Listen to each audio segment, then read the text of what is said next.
deste? Sou louca pelo meu. Na verdade, adoro todas as minhas coisas. Já se perguntou de onde vêm todas as coisas que compramos e para onde vão quando nos desfazemos delas? Não conseguia deixar de pensar nisso, por isso quis saber mais sobre o assunto. E os livros diziam que as coisas se deslocam ao longo de um sistema. Da extração para a produção, para a distribuição, para o consumo e para o tratamento de lixo. Isso tudo se chama a economia de materiais. Bem, estudei um pouco mais. Eu passei 10 anos viajando pelo mundo, atrás de pistas de onde vêm as nossas coisas e para onde vão. E sabe o que eu descobri? Esta não é toda a história. Falta muita coisa nessa explicação. Em primeiro lugar, neste sistema parece que está tudo bem, sem problemas. Mas, na verdade, é um sistema em crise, porque trata-se de um sistema linear. E nós vivemos num planeta finito. E não se pode gerir um sistema linear num planeta finito, indefinidamente. Em todas as suas etapas, este sistema interage com o mundo real. A vida real não acontece numa página em branco. Interage com sociedades, culturas, economias, o ambiente. E durante as etapas, a vida vai se chocando contra seus limites. Limites que aqui não vemos porque o diagrama está incompleto. Então, voltemos atrás para preencher alguns espaços e ver o que falta. Uma das coisas mais importantes em falta são as pessoas. Sim, pessoas. As pessoas vivem e trabalham em todas as etapas desse sistema, onde algumas são um pouco mais importantes que outras. Algumas têm maior poder de decisão. Quem são elas? Comecemos pelo governo. Meus amigos dizem que eu devia usar um tanque para simbolizar o governo, e isso é uma realidade em muitos países, e cada vez mais também no nosso. Afinal, mais de 50% dos nossos impostos vão para os militares. Mas vou usar uma pessoa para simbolizar o governo, porque acredito nos valores e na visão de que o governo deve ser das pessoas, pelas pessoas, para as pessoas. A função do governo é olhar por nós, cuidar de nós. Esse é o seu trabalho. Depois vem as corporações. O que leva as corporações a parecerem maiores que o governo é porque elas são maiores que o governo. Atualmente, entre as 100 maiores economias da Terra, 51 são corporações. À medida que as corporações foram crescendo, em tamanho e poder, assistimos a uma pequena mudança no governo, como se estivessem mais preocupados com o bem-estar deles do que com o nosso. Muito bem, então vejamos o que mais falta nessa imagem. Começaremos pela extração, que é uma palavra pomposa para exploração de recursos naturais, que por sua vez é uma palavra pomposa para destruir o planeta. A verdade é que cortamos as árvores, arrebentamos as montanhas para extrair os metais, consumimos toda a água e exterminamos os animais. Aqui enfrentamos o nosso primeiro limite. Estamos ficando sem recursos naturais. Estamos utilizando demasiados materiais. Sei que isto pode ser difícil de ouvir, mas é a verdade. Por isso temos que lidar com isso. Durante apenas as 3 últimas décadas, foram consumidos 33% dos recursos naturais do planeta. Desapareceram. Cortamos, minamos, perfuramos e destruímos o planeta tão depressa que estamos debilitando a capacidade do planeta para sustentar o nosso modo de vida. Aonde eu vivo, nos Estados Unidos, resta-nos menos de 4% da nossa floresta original. 40% dos cursos de água estão impróprios para o consumo. E o nosso problema não é apenas estarmos utilizando demasiados recursos, mas o fato de estarmos utilizando mais do que a nossa parte. Temos 5% da população mundial, mas usamos 30% dos recursos mundiais. Se todos consumissem ao ritmo dos Estados Unidos, precisaríamos de 3 a 5 planetas. E sabem uma coisa? Só temos um. Então, a resposta do meu país a essa limitação é simplesmente ir tomar dos outros. Este é o terceiro mundo, que alguém dirá tratar-se apenas de uma expressão para designar o local para onde foram as nossas matérias-primas. E o que é que acontece?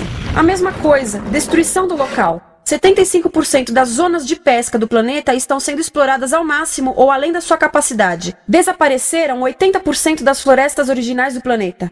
Só na Amazônia perdemos 2.000 árvores por minuto, o equivalente a um campo de futebol por minuto. Então, e as pessoas que vivem aqui? Bem, de acordo com esses sujeitos, eles não são donos desses recursos, mesmo que vivam lá há gerações. Não são donos dos meios de produção, nem compram muitas coisas. Nesse sistema, quem não possui nem compra muitas coisas não tem valor. A seguir, as matérias-primas seguem para a produção, onde utilizamos energia para misturar químicos tóxicos com recursos naturais para produzir produtos contaminados com tóxicos. Há atualmente no comércio mais de 100.000 químicos sintéticos. Apenas um punhado foi testado para avaliar o seu impacto na saúde, e nenhum foi testado em relação aos impactos sinérgicos na saúde, ou seja, a interação com todos os outros químicos aos quais estamos expostos diariamente. Por isso, desconhecemos o impacto total deles na saúde e no ambiente. Mas sabemos uma coisa: os tóxicos entram e saem. Enquanto continuarmos a introduzi-los nos nossos sistemas de produção industrial, continuaremos a inserir esses tóxicos nos produtos que levamos para nossas casas, trabalho e escolas, e claro, para nossos corpos. Como os BFRs, ou retardantes de incêndio à base de brometo, que tornam as coisas mais resistentes ao fogo, mas são super tóxicos. São neurotóxicos, ou seja, tóxicos para o cérebro. O que é que estamos fazendo usando esses químicos? Apesar disso, os usamos em nossos computadores, eletrodomésticos, sofás, colchões e até alguns travesseiros. Sim, pegamos nossos travesseiros, os revestimos com neurotoxinas, levamos para casa e dormimos por 8 horas com eles. Não sei, mas acho que num país com tanto potencial, poderíamos ter uma maneira melhor de evitar que as cabeças peguem fogo à noite. Sabia que essas toxinas vão se acumulando ao longo da cadeia alimentar e se concentram nos nossos corpos? Sabe qual é o alimento do topo da cadeia alimentar com o nível mais elevado de químicos tóxicos? O leite materno. Isto significa que os menores membros das nossas sociedades, os nossos bebês, recebem as maiores doses de químicos tóxicos das suas vidas a partir do leite das suas mães. Não acha que é uma incrível violação? A amamentação deveria ser o mais importante ato humano de nutrição. Deveria ser algo sagrado e seguro.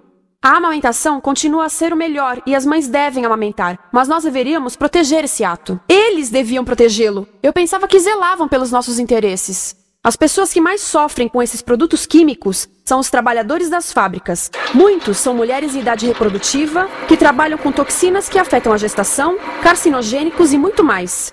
Agora eu pergunto, que tipo de mulher em idade reprodutiva trabalharia num emprego deste, exposta a estas toxinas, a não ser uma mulher sem outra alternativa? Essa é uma das maravilhas desse sistema. A erosão dos ecossistemas e economias locais aqui garante um fluxo constante de pessoas sem alternativas. No mundo, há 200 mil pessoas por dia se deslocando de ambientes que as sustentaram ao longo de gerações para cidades, onde muitas vivem em bairros de lata, à procura de emprego, por mais tóxico que seja. Não só os recursos são desperdiçados ao longo desse sistema, mas também pessoas, comunidades inteiras são desfeitas.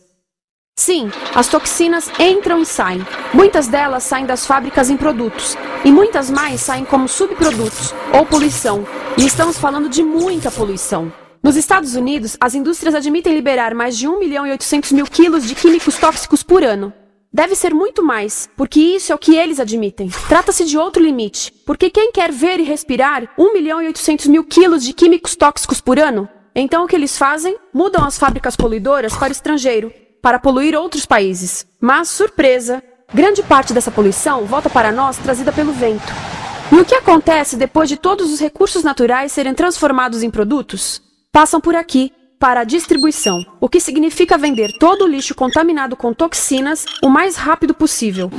Aqui, o objetivo é manter os preços baixos, com as pessoas comprando os produtos em constante movimento. Como eles mantêm os preços baixos? Pagam salários baixos aos trabalhadores das lojas e restringem o acesso aos seguros de saúde sempre que podem. Tudo se resume em exteriorizar os custos. O verdadeiro custo da produção não se reflete no preço. Em outras palavras, não pagamos aquilo que compramos. Outro dia estive pensando nisto. Ia a caminho do trabalho e queria ouvir as notícias. Por isso entrei numa loja para comprar um rádio. Encontrei um pequeno rádio verde engraçado que custava $4,99. Na fila do caixa pensei, como $4,99 podem refletir o custo da produção e transporte desse rádio até ele chegar nas minhas mãos? O metal deve ter sido extraído na África do Sul. O petróleo provavelmente do Iraque. O plástico produzido na China e talvez montado por uma criança de 15 anos numa fábrica do México. $4,99 não paga nem o aluguel do espaço ocupado na prateleira, nem parte do salário do empregado que me atendeu, ou as viagens de navio e caminhão que o rádio fez. Foi assim que eu percebi que eu não paguei o valor do rádio. Então, quem pagou? Estas pessoas pagaram com a perda do espaço dos seus recursos naturais. Estas pagaram com a perda do ar puro, com o aumento de doenças como asma e câncer. As crianças do Congo pagaram com o seu futuro, pois 30% delas abandonam a escola para trabalhar nas minas de coltan, um metal que usamos em aparelhos eletrônicos baratos e descartáveis. Estas pessoas pagaram por não ter direito ao seguro de saúde. Ao longo desse sistema, pessoas contribuíram para que eu comprasse o rádio por $4,99. Mas essas contribuições não são registradas por nenhum contabilista. É isto que eu quero dizer com exteriorizar o verdadeiro custo de produção. E isso nos leva à seta dourada do consumo. O coração do sistema, o motor que impulsiona. É tão importante proteger esta seta que se tornou prioridade daqueles dois sujeitos. É por isso que após o 11 de setembro, quando nosso país estava em choque, o presidente Bush poderia ter sugerido fazer luto, rezar, ter esperança, mas não, ele disse para fazermos compras. Compras! Nos tornamos uma nação de consumidores. Nossa principal identidade passou a ser de consumidores. Não mães, professores, agricultores, mas consumidores. Nosso valor é medido e demonstrado pelo quanto contribuímos para esta seta. Quanto consumimos. Não é isso que fazemos? Compramos, compramos, compramos. Manter os produtos circulando. E como circulam? Sabe qual a porcentagem dos produtos que circulam através desse sistema que ainda são usados 6 meses depois da venda na América do Norte? 50%? 20%? Não, 1%. 1. Em outras palavras, 99% das coisas que nós cultivamos, processamos, transformamos, 99% das coisas que percorrem o sistema são lixo em menos de 6 meses. Como é que podemos gerir um planeta com esse nível de rendimento? Mas não foi sempre assim. Hoje, o consumidor médio americano consome o dobro que há 50 anos. Pergunte à sua avó. No tempo dela, a boa gestão, a engenhosidade e a poupança eram valorizados. Então, como é que isso aconteceu? Bem, não aconteceu simplesmente. Foi planejado. Pouco depois da Segunda Guerra Mundial, estes sujeitos estudavam a forma de impulsionar a economia. O analista de vendas Victor Lebow articulou a solução que se tornaria a norma de todo o sistema. Ele disse: a nossa enorme economia produtiva exige que façamos do consumo a nossa forma de vida, que tornemos a compra e uso de bens em rituais, que procuremos a nossa satisfação espiritual, a satisfação do nosso ego no consumo. Precisamos que as coisas sejam consumidas, destruídas, substituídas e descartadas a um ritmo cada vez maior. O conselheiro econômico do presidente Eisenhower disse: o principal objetivo da economia americana é produzir mais bens de consumo. Mais bens de consumo? O nosso principal objetivo? Não é providenciar cuidados médicos, ou educação, ou transportes seguros, ou sustentabilidade, ou justiça? Bens de consumo? Como é que eles nos fizeram adotar esse sistema de forma tão entusiástica? Bem, 2 das suas estratégias mais bem-sucedidas são a obsolescência planejada e a obsolescência perceptiva. A obsolescência planejada é uma outra forma de dizer criado para ir para o lixo. Eles fazem as coisas de modo que sejam inúteis tão rápido quanto possível para jogarmos fora e voltarmos a comprar. Isso é óbvio em sacolas ou copos de plástico, mas verifica-se isso em coisas maiores como esfregões, DVDs, máquinas fotográficas, churrasqueiras, quase tudo. Até computadores. Já reparou que quando compra um computador, a tecnologia muda tão rápido que em poucos anos se torna quase um impedimento para a comunicação? Fiquei curiosa e abri um desses computadores para ver o que tinha dentro. E descobri que a peça que se muda a cada ano é apenas uma pecinha no canto. Mas não se pode mudar apenas essa peça, porque cada nova versão tem um formato diferente. Tem que jogar tudo fora e comprar um novo. Estive lendo sobre o design industrial da década de 50, quando a obsolescência planejada começou a aparecer. Esses designers eram muito claros sobre o assunto. Chegavam a debater quão rápido conseguiam que um aparelho avariasse, mas de modo que o consumidor mantivesse fé suficiente para ir comprar outro.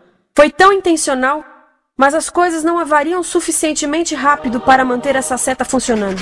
Por isso existe também a obsolescência perceptiva. A obsolescência perceptiva nos convence a jogar fora coisas que ainda são perfeitamente úteis. Como fazem isso?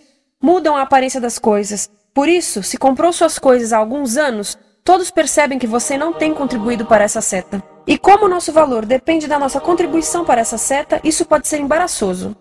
Por exemplo, se eu tiver o mesmo monitor de computador gordo e branco na minha mesa por 5 anos e a minha colega tiver comprado um computador novo, ela vai ter um monitor plano, brilhante que combina com o computador, com o celular e até com as canetas.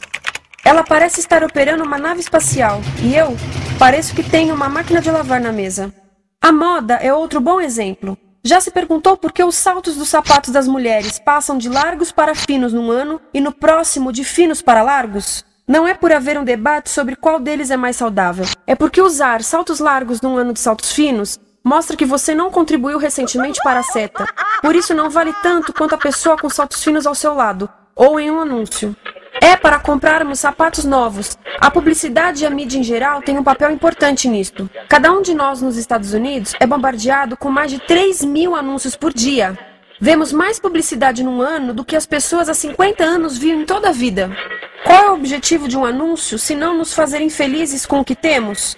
Por isso, nos dizem 3.000 vezes por dia que nosso cabelo está errado, nossa pele, nossa roupa, nossos móveis, nossos carros, nós estamos errados. Mas tudo se resolve se formos às compras. A mídia também ajuda a esconder tudo isto e isto. Por isso, a única parte da economia que vemos são as compras. A extração, produção e envio para o lixo acontecem fora do nosso campo de visão. Por isso, nos Estados Unidos, temos mais coisas do que tivemos antes. Mas pesquisas mostram nossa felicidade declinando. Nossa felicidade teve seu pico na década de 50, a mesma época em que a febre consumista explodiu. Coincidência interessante. Acho que sei o porquê. Temos mais coisas, porém menos tempo para o que realmente nos faz felizes. Amigos, família, tempo livre. Estamos trabalhando mais do que nunca. Analistas dizem que não temos tão pouco tempo livre desde a sociedade feudal. E sabem quais são as duas atividades que mais fazemos no pouco tempo livre que temos? Ver televisão e fazer compras. Nós, americanos, passamos 3 a 4 vezes mais tempo comprando do que os europeus. Assim, nessa situação ridícula, vamos trabalhar talvez em 2 empregos, e quando chegamos em casa exaustos e sentamos no sofá novo para ver televisão, os anúncios dizem que não prestamos, então vamos às compras para nos sentirmos melhor. Depois trabalhamos mais para pagar o que compramos e chegamos em casa mais cansados, vemos mais televisão que nos diz para fazermos compras outra vez. E estamos nesse ciclo de trabalhar, ver, comprar, e podíamos simplesmente parar. Então, no final, o que acontece a todas essas coisas que compramos? Nesse ritmo de consumo, não cabe tudo em casa, apesar do tamanho médio das casas ter duplicado nesse país desde os anos 70. Vai tudo pro lixo, e isso nos leva ao tratamento do lixo. Essa é a parte da economia de materiais que conhecemos melhor, porque nós temos de levar o lixo até a esquina. Cada americano produz 2 quilos de lixo por dia, o dobro do que fazíamos há 30 anos. Todo esse lixo ou é despejado num aterro, que é um grande buraco no chão, ou ainda pior, primeiro é incinerado e depois despejado no aterro. As duas formas poluem o ar, o solo, a água, sem esquecer que alteram o clima. A incineração é realmente ruim. Lembra daqueles tóxicos da fase da produção? Bem, queimar o lixo libera esses tóxicos no ar. Pior ainda, produz supertóxicos novos, como a dioxina. A dioxina é a substância mais tóxica feita pelo homem, e os incineradores são a principal fonte de dioxina.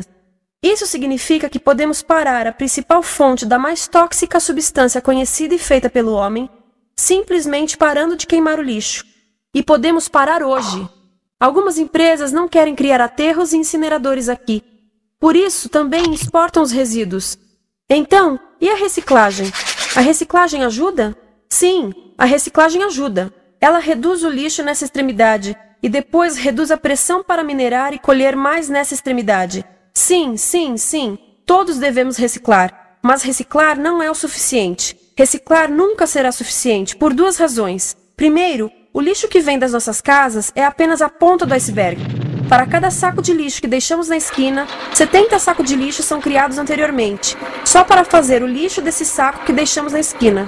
Assim, mesmo que pudéssemos reciclar 100% do lixo das nossas casas, não se chegaria ao coração do problema. Além disso, grande parte do lixo não pode ser reciclado, ou porque contém demasiados tóxicos, ou porque é criado de início para não ser reciclável, como aquelas caixas de suco, que têm as camadas de metal, papel e plástico, todas coladas.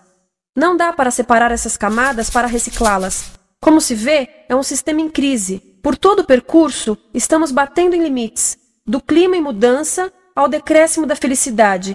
Simplesmente não está funcionando. Mas a parte boa de um problema tão generalizado é haver tantos pontos de intervenção.